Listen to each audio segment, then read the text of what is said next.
nice and everything's good, you'll get more water in the shower head and things like that. But this is such an honor. What they've done to you people is incredible. It's like, it's so terrible. When you have to travel 4 days in a boat to fish, and it's usually 7 days, I was told before, but 4 days to 7 days in order to fish. And you were there a long time before we were, right? Yes, yes, Like- for centuries. Like I would say, yeah, thousands of years, I was going to say.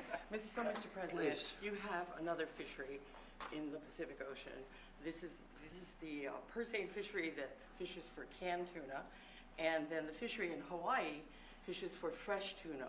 And so there are 150 vessels, and you're opening up Johnston Island, which is very close to Hawaii, makes it a lot easier for them to fish. Even Because of the Hawaii, yeah. so even Hawaii's. Well, yes, of course. Yeah.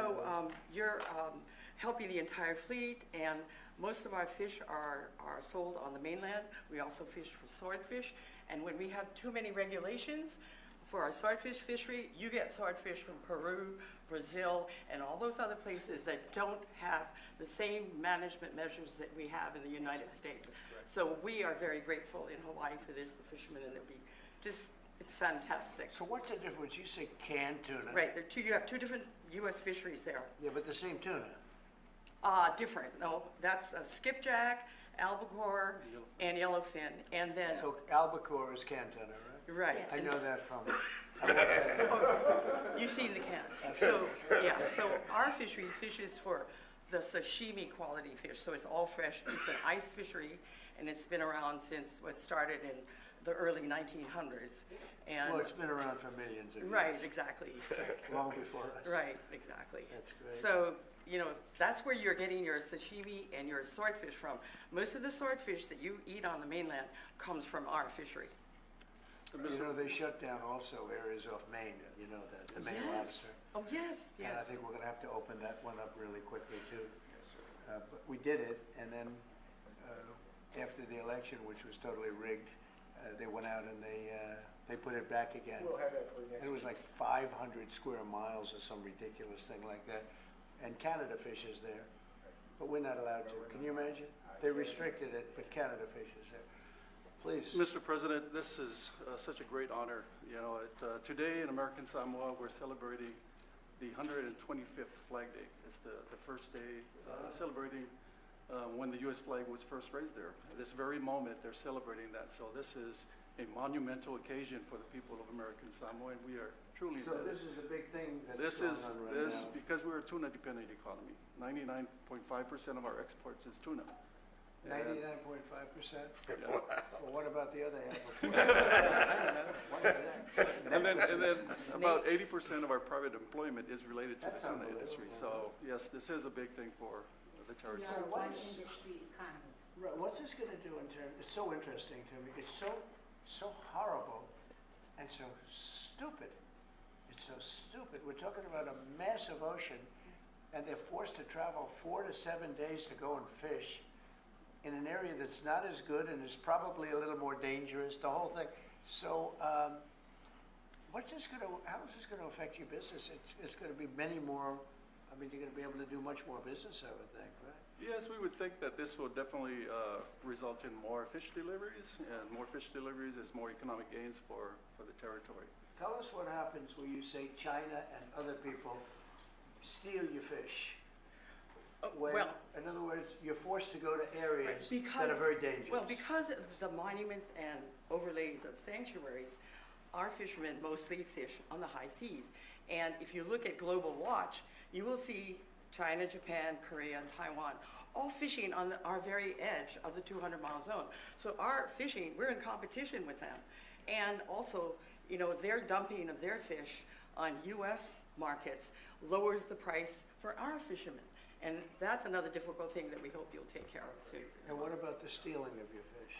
Well, you're competing with tuna in a very competitive market, right? So they're camped right outside, like you said, they're camped right outside our EEZ. And what happens?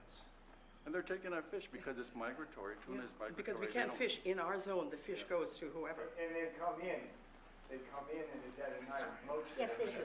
They come Nobody and catches they it. take They the steal. fish. Yeah, that's a common, well-documented problem. Does anybody, I mean, it's so interesting. It's Even you have to find this one interesting. yes. So by doing this, we're gonna give you back your lives. And you've been doing this for thousands of years in this area. And then Absolutely. along comes Biden and Obama, and they say you can't do it anymore, right? This is fish, baby fish. Yeah. Fish, baby. So That's right. what's the level of and this is a risky question, but what's the level of popularity of Trump on Samoa versus the Democrats? 77%. For Trump? Poll shows for Trump. Yes, Wow. that's right. 77%. Probably go up to 90 tomorrow. Yes, they'll go up to 100. 100. Maybe 100. Well, it's an honor. I'm not doing it for that. I'm doing it because it's just an honor. Here's one of the boats in there. Look how beautiful that is down. They use it for a beautiful cruise that takes 7 days before they can do the first fish. Can you believe it? So now you'll be able to do it like almost immediately, right? We get much closer, absolutely. So if the fish is there, we can make more trips and employ more people. Do you know through sonar, radar, everything, do you know where the fish are? I mean, can you see that? You get educated guesses, so you get all kinds of different reports, plankton and all kinds of stuff, and they can. It's a beautiful life. You wouldn't choose any other life, right? It's a very unique life. I love what I do. I really do. I mean, if you could have a life like some beautiful leisurely life in Washington, D.C., where you get mugged when you go to work, but other than that, you love politics. If you could live in the White House, you'd take exactly what Might take it under consideration. All right, let's do this, right? That's an honor. You've seen that signature, and I don't use AutoPen. You know, like Biden. Biden uses AutoPen. I think we ought to.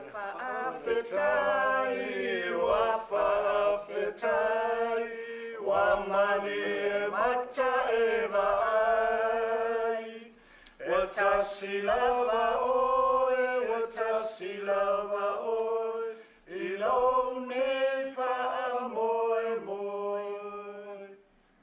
Thank you, Mr. President. Thank you, Summer. You hold that.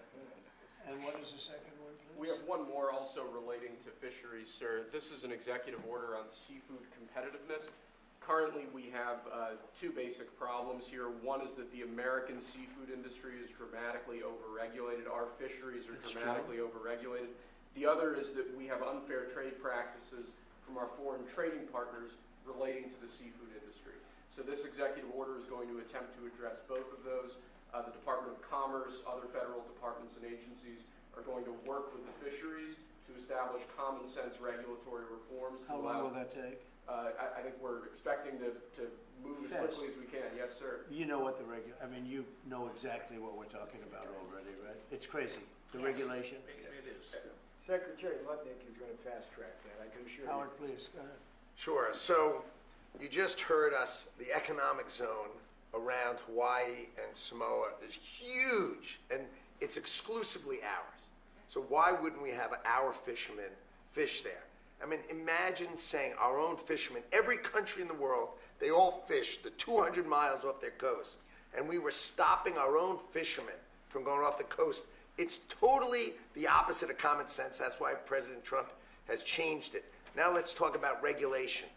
If you're not even going to let them fish, imagine the regulations that have been written to stop our fishermen from just surviving and thriving. We have the greatest coasts in the world with the greatest fishermen in the world, and we need to let them do their great jobs, raise and capture fish, bring them to our tables, have America have the greatest fish in the world, which we have, and then let them export all these other countries, right? They stop us from exporting. That's going to be over with your leadership and your trading policies. We're going to open all of these markets, and we're going to let our fishermen thrive and prosper, and we are going to have lower cost fish, more of it, and the freshest fish in the world. And this is just common sense for the United States of America. So could I ask, it's so interesting. So you take these massive areas of water, and other countries are allowed to fish in them, right? No. They sneak in, they poach. They So come they're in. not allowed, but they do it because they don't care. But they fish in their own zones, sir. Yeah. So we're systematically disadvantaging our fishermen by not allowing them to fish in parts of our exclusive economic zone while other countries have their own exclusive economic zones, and they're fishing the heck out of those. So they're totally benefiting. Now that you're allowing the U.S. fishing fleet to fish, they also serve as observers. And when they see poachers, they report them to the authorities. And so they are a big help to the U.S. Coast Guard. Right. And so it's great for our U.S. food security. It's good. I mean, we should have a trade surplus in fish, and we have a big trade deficit. Crazy. Because of all this. It's just crazy. Nothing, Okay. familiar. This is an easy one. Very easy. Which way you fish? Hi, Mom. This is an easy one. This is crazy, huh? About 80% of the seafood in the U.S. is imported. Yeah.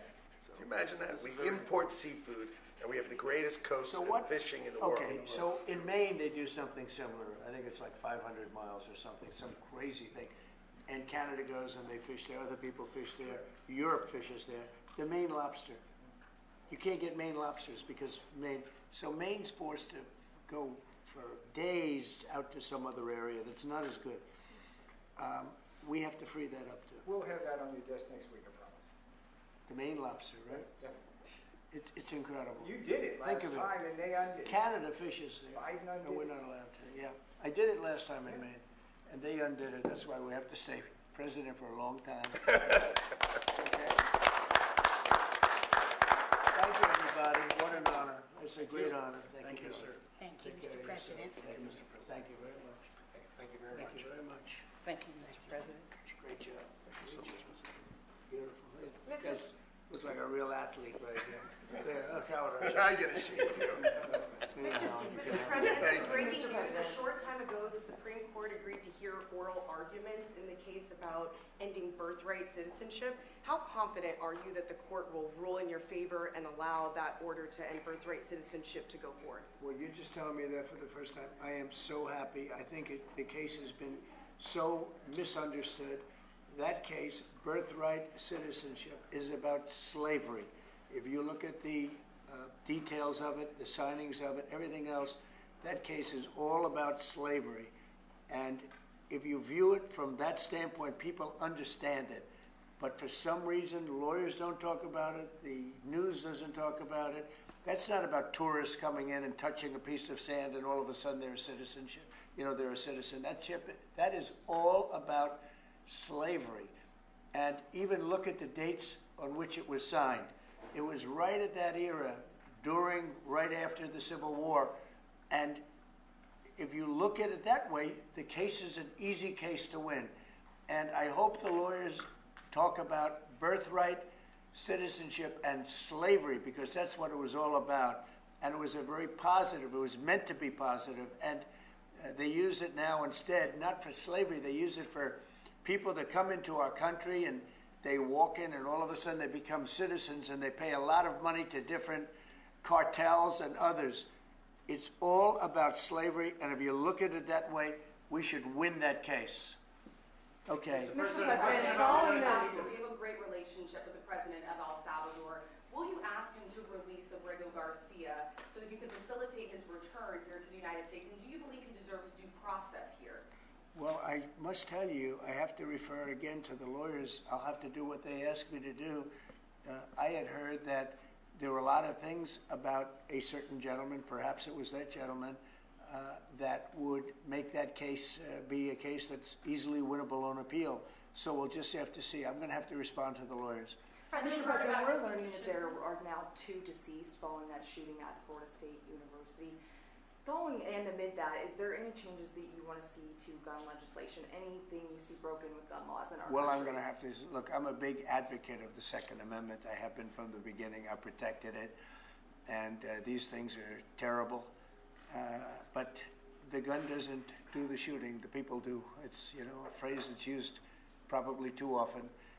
I will tell you that it's a shame. I'm just hearing about it now. I just hear about it. I know the area very well. I know the school very well. I know everything about it. It's Florida. And we'll have more to say about it later. I'll have What to do see you what mean when happens. you say there will be more to say about it? Only in terms of what happened.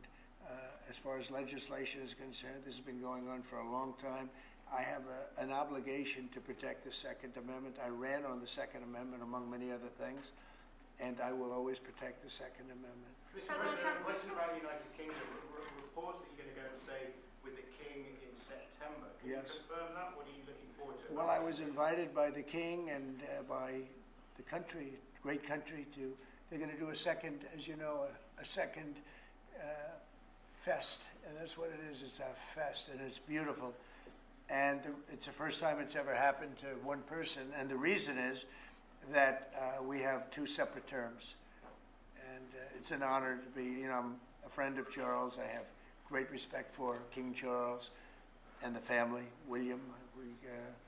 We have just a great respect for the family, and it's a very great honor that, and I think they're setting a date for September. It's going to be a smaller visit initially, and then a bigger state visit to follow after. Is that the plan? Yeah, they say that it's going to be, I don't know how it can be bigger than the last one. The last one was, as you know, was incredible. But they say it's going to be even more important. So it's a great honor to be so chosen. President Trump, yesterday you spoke with Japan. Is the Nippon Steel deal part of the tariff negotiations? Did you discuss that with them? It could be, but I doubt it. I mean, I think we're going to view it separately. We want U.S. Steel to remain in the hands of the United States and people from the United States. And great respect for Japan, but we don't want a foreign country buying U.S. Steel. U.S. Steel was one of our great companies of the world. I mean, you go back 80 years, and it was the biggest, strongest, most powerful company in the world. And we're going to make it very strong and powerful again without Nippon. But if Nippon wants to come in, and I hear they're working on it very hard, I have great respect for Nippon Steel. I know a lot about it. But they can invest and they can do lots of things, partnerships. But we want to have U.S. Steel remain in this country. So is that a stipulation you would put on these tariff negotiations? I guess we could talk about it with regard to tariffs, Howard. I mean, it's something that could be a part of it. But tariff negotiations are actually simpler than that. I mean, we're going to set a number, and people are going to pay that number, or they're going to decide to go elsewhere if there is such a place. There really is no elsewhere, I think. Mr. President, in the first term, your Attorney General apologized to Tea Party groups who have been targeted by the IRS under the Obama administration. Why is it okay for the IRS to now be looking at changing the tax status of Harvard because of policy disagreements you have with the university? So, I had dinner last night with a lot of pastors and ministers and people of faith, and there were like 32 of them, and it was beautiful in the Blue Room, and they said, "Sir, I was targeted by the IRS, and the FBI came in, sir, and I've been going through hell for years." And somebody overheard that statement, and they said, "Oh, that happened to me too." Another one overheard, "Oh, that happened to me too." It was the Biden people, and they had 7 or 8 of them. We're going to be reporting it very soon. I said, this has to be reported. These are ministers, pastors, evangelicals. They were targeted by the Biden administration, which was a disgraceful administration. Well, I was targeted more than anybody in history. I think you probably know that. I hope you admit it, but you might not. But I was targeted more than anybody in history. But it was interesting because one pastor told me, and another one heard it, "Oh, me too, and me too, me too, me too." All of a sudden, they're all, and one of them spent all of his money, everything he had on lawyers, for 3 years, he said. It took place almost immediately after the election. After the election, when Biden came in, unfortunately for the country, sadly for the country. So when you ask me that question, I immediately say, let's switch it around to tell you what happened last night. And not only that, we're also finding that many people just having to do with Trump support have gone through hell. And they've used the IRS for purposes of something that's very illegal for them to have to do.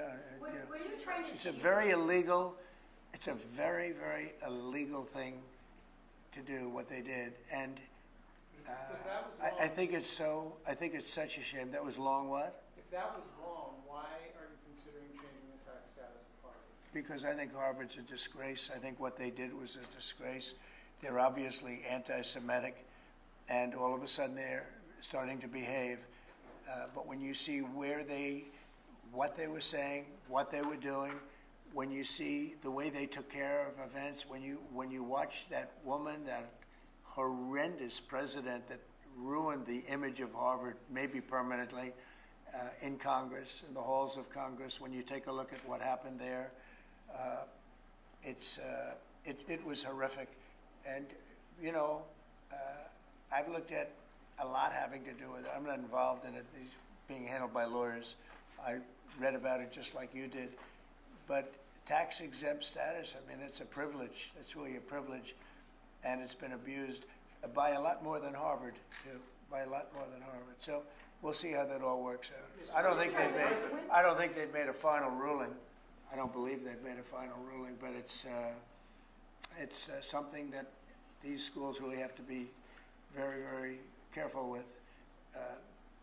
Very anti-Semitic when you take a look, whether it's Columbia, Harvard, Princeton.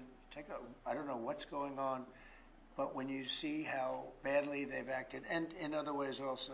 So we'll be looking at it very strongly. On that subject, on the tax exempt status subject, what are the other groups that you'd like to see that status removed from? Could we expect an executive order? Well, we'll be making some statements, but it's a big deal. And they're so rich and so strong, and then they go so bad.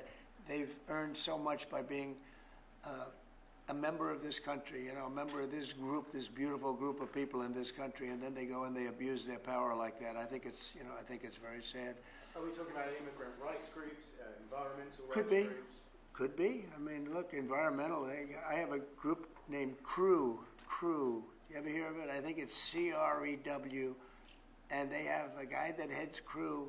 It's supposed to be a charitable organization. The only charity they had is going after Donald Trump. So we're looking at that. We're looking at a lot of things. But if you take a look at CREW, what they've done, and I think it was a very big abuse, but we're going to be finding out pretty soon. Yeah. Can you explain the disconnect between your conversations with President Xi, when those potentially could happen, and why they haven't happened yet? Well, you don't know whether or not they've happened. That's my question. Yeah. I mean, I've never said whether or not they've happened, but I have a very good relationship with President Xi, and I think it's going to continue. And I would say they have reached out a number of times. Xi or they? Well, the same. I view it very similar. It would be top levels of China. And if you knew him, you would know that if they reached out, he knew exactly. He knew everything about it. He runs it very tight, very strong, very smart. And, yeah, we're talking to China. So they've reached out in recent days or recent weeks? Excuse me? They've reached out since the 145% tariffs? Oh, yeah, sure. Do you believe a lot? Do you believe a lot all the time? We're talking. Have you spoken directly to President Xi? I don't want to say that. Yeah. It's just not appropriate. But you're speaking. Sorry. Has he called you directly, President Xi, or reached out to try to facilitate a conversation? Well, you'd think it was pretty obvious that he has, but we will talk about that soon. It's not that important because, honestly, we're going to have a deal. I believe we're going to have a deal with China. And if we don't, we're going to have a deal anyway because we're going to set a certain target, and that's going to be it. You have anything to say about that, Howard? I think our tariff policy around the world has every country in the world coming in and talking to us. It is incredible. We had country after country in yesterday. We are confident that we will work out something with China, and the president knows what he wants to do, and I think he knows it better than anybody else in the world, and we are confident that this is going to work out well, both for the United States of America. I'm sure he'll work it out with China, but the amount of other countries who are working with us is incredible, and I think it's really going to work for the American farmers, for our ranchers, for our fishermen, for our businesses. The scale of companies coming to America just every day, like even this morning we were talking about Whirlpool, and then we were talking about car companies opening. The scale of factories coming to America is mind-boggling, driven by Donald Trump's tariff policy, which has got the world coming and finally respecting the United States of America. President Trump, you said And by the way, there's never been anything like it. We have at least $7 trillion of new businesses coming in. If you go back and look at others, I mean, in years they wouldn't do anything like that. So, and this is in a matter of weeks, so it's been pretty amazing. You said we're talking, so China and the U.S. are talking on tariffs. Oh, sure. Do you believe then that they won't go higher than 125%? We've heard Chinese officials say that. And then, like, what happens if they do go higher, do we retaliate more? Well, than at a certain point, 145? I don't want them to go higher, because at a certain point, you make it where people don't buy. So I may not want to go higher, or I may not want to even go up to that level. I may want to go to less, because, you know, you want people to buy. And at a certain point, people aren't going to buy. How far along And are it's these actually up, discussions? it's actually up to 145%, because you have the 20. You previously said that you would consider reducing tariffs on China to get a tic-tac deal done. Is that still on the table as of now? Well, we have a deal for TikTok, but it'll be subject to China, so we'll just delay the deal till this thing works out one If way or they the other. say- And I think it's a good deal for China. The TikTok deal is very good. TikTok is good for China, and I think they'd like to see us do a deal, especially the deal that we have pretty much done with some of the best companies in the world. If they agree to sign the deal, would you take that into consideration? I think it would be when something talking we about reducing discuss, because tariffs? it's a natural. If we're making a deal, I guess we'll spend 5 minutes and talk about TikTok. It wouldn't take very long. Can you give us a sense of how far along these negotiations are with China? Are they in the early stages, or are you inching closer now to actually making a deal on tariffs? I think that we will make a deal with China. I think we've had some very good talks, but we will have some very good talks remaining. And, you know, I view it, and some people say, oh, rush. I think we have a lot of time. I think we have plenty of time. But we have very, very good. You saw Japan was here yesterday. We had Italy today. We had a great conversation with the Prime Minister. We've had very good talks yesterday with Mexico. Talking with everybody. You know, the problem is it's only so many hours in the day. I think we're going to make a deal with China. We're going to make a deal with everybody. And if we don't make a deal, we'll just set a target, and we'll live with that, and it'll be fine too. How much time do you think that you have? I would think over the next 3 or 4 weeks, I think maybe the whole thing could be concluded. You have to understand, we're a big, if you think of us as a big, beautiful department store before that business was destroyed by the internet. We're a big, beautiful store, and everybody wants a piece of that store. China wants it, Japan wants it, Mexico, Canada, they live off it, those two. Without us, they wouldn't have a country. And everybody wants a piece. And at a certain point, if we don't make a deal, we'll just set a limit. We'll set a tariff, we'll set some parameters, and we'll say, come in and shop. They may not like that, and they may find it, or the market may find it too high, you know, more likely the market, but the market may find it too high, or the country may find it too high. Then they'll come back and say, well, we think this is too high, and we'll negotiate, or they're going to say something else. They're going to say, well, let's see what happens. But they always have a right not to do it. So they can say, well, we don't want it, so we're not going to shop there. We're not going to shop in the store of America. We have something that nobody else has, and that's the American consumer. And I had the most successful 4-year period in the history of this country, and I think we're going to blow it away this time. But there is a little bit of a transition, and we're going to have that little transition, and it's not much of a transition. You know, if you look right now, we're getting 25% on cars, right? We're getting 25% on steel. We're getting 25% on aluminum. We're going to have some other things that we're going to be adding in the not too distant future because we want them to be made here. The medicines, the drugs, pharmaceuticals are going to be done, and computer chips, et cetera, et cetera. And because of that, we have the biggest computer companies in the world coming in from Taiwan and other places, and they're building in Arizona and lots of other places.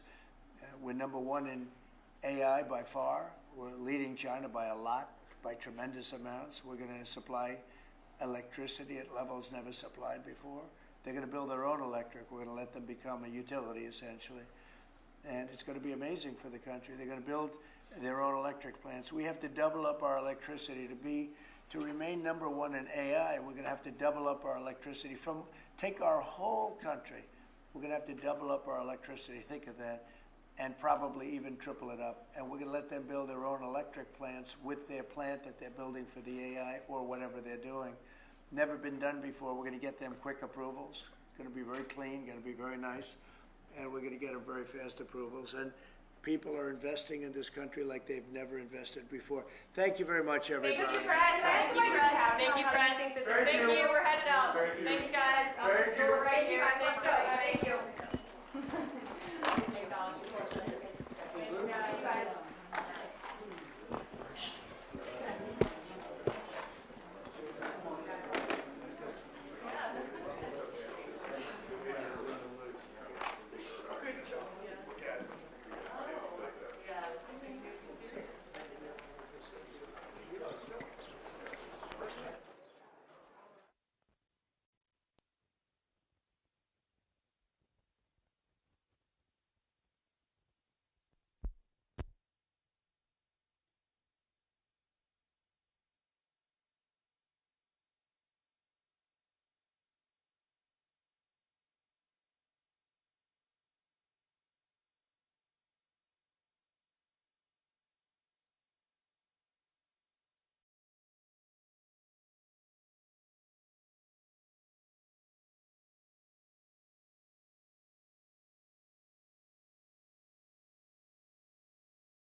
Thank you.